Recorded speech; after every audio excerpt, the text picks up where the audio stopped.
Ayan, hello, what's up po ulit po mga ka-backyard. So ngayon pong umaga, ayan, ito yung makina ng chopper natin. Tapos ayan, kanina hindi ko na binidyo, binuhat namin tong chopper at inilagay namin dito sa kubo. Ayan. So, sinimpe na semento ko ng konti yung apakan. Tapos ayun, lilipat na namin dito yung chopper. Yan, may konting parang barong-barong na ano tawag dito, nabubong para hindi gano'ng mababasa yung ating chopper. Ayan, hinipitan din ng Jericho. Tapos mamaya ay hakutin na namin yung isa.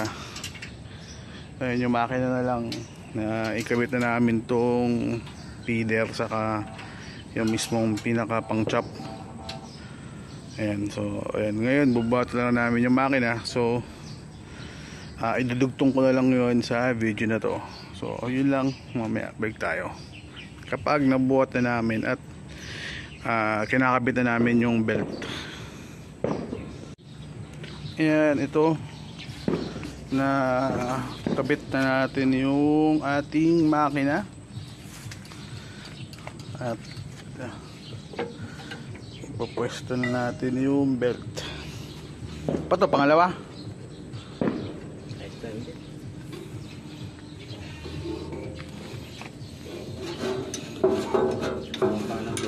Ha?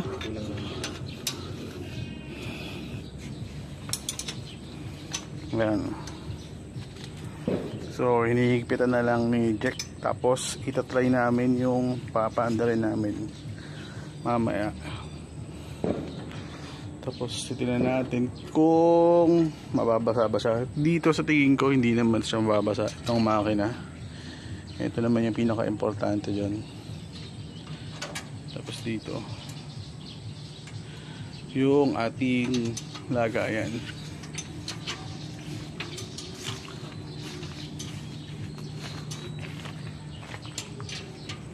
So ito yung ano ko rin, yung dati kong kubo namin yan, pero ngayon hindi na namin masyadong nagagamit. Gawa nung maputik yung daan dito. So iniisip kong pa lagyan ng mga bato-bato. So ayan, so bago namin iwanan to, testing muna namin kung sakto yung pagkakalagay namin or kung magiging maalog ba siya. Siyempre kapag ano na kami, nagcha-chop, titingnan natin kung kaya ba niya yung vibration niya. Ayan. Tapos ito pinasemento ko para yung pag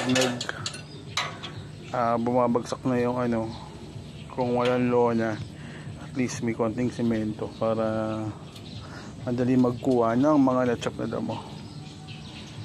So ayan, matatapos na. Tapos mamaya try natin yung ano niya, yung pag-under niya.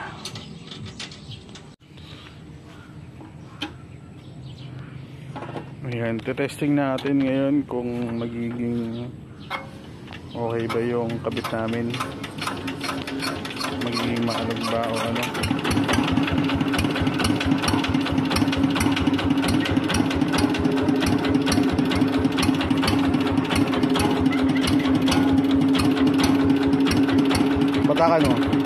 Batakan mo, ilaban mo yung ano.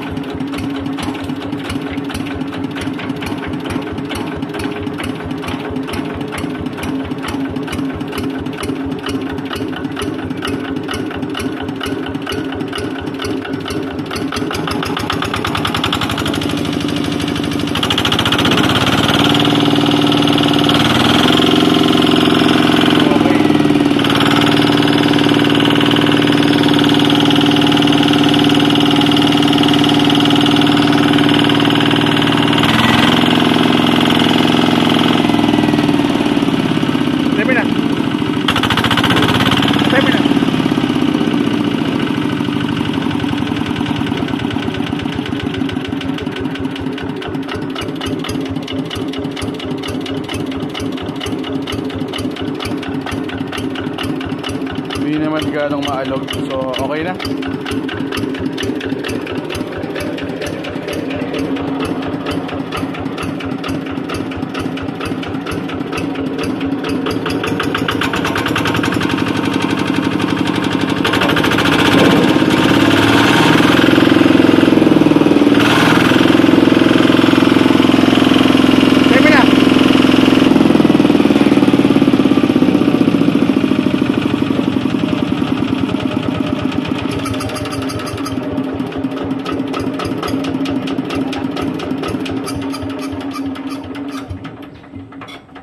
So, okay.